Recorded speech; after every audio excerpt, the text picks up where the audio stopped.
டன்னகரம், ரன்னகரம், தன்னகரம் வேறுபாடுகள்.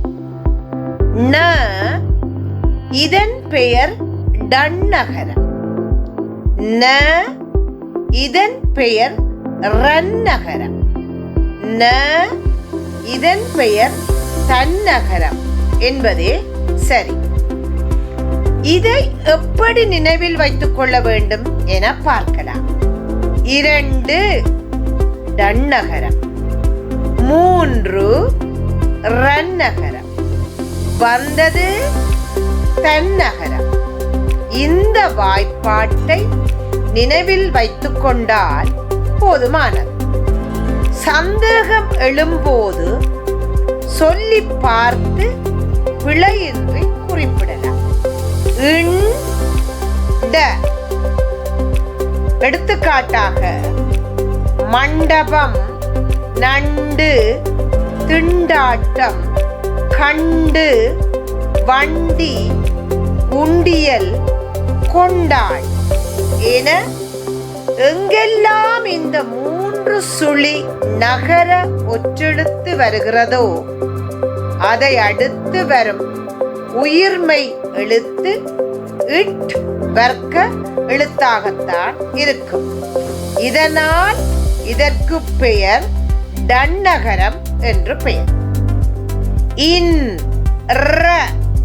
சென்றான், கொன்றான், கன்று, இன்று, 3 நன்றி என எங்கெல்லாம் இந்த 2 சுழி நகர ஒற்றெழுத்து வருதோ அதை அடுத்து வரக்கூடிய உயிர்மெய் எழுத்து ர வர்க்க எழுத்தாகத்தான் இருக்கும். இதனால் இதற்கு ரன்னகரம் என்று பெயர். உங்களுக்கு ஏதாவது வார்த்தைகளில் சந்தேகம் ஏற்பட்டால் ஒரு முறை சொல்லி பார்க்கலாம்.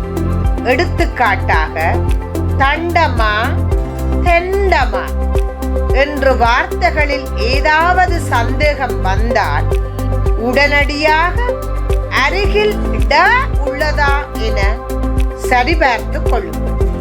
அப்போது அங்கு 3 சுழி இன் தான் வரும். ஏனென்றால் அது டன்னகரம். நன்றாக, நன்றாக என்பதில் சந்தேகம் ஏற்பட்டால் அருகில் ர உள்ளதா என பார்க்க வேண்டும். அப்போது 2 சுழி இன் தான் வரும். ஏனெனில் அது ரன்னகரம் என்று புரிந்து கொள்ளலாம். இந்த த இதே போல்தான் ந கரம் என்பது தன்னகரம் என்று குறிப்பிடப்படுகிறது. இந்த என்ற எழுத்தை அடுத்து வரக்கூடிய உயிர்மெய் த மட்டுமே.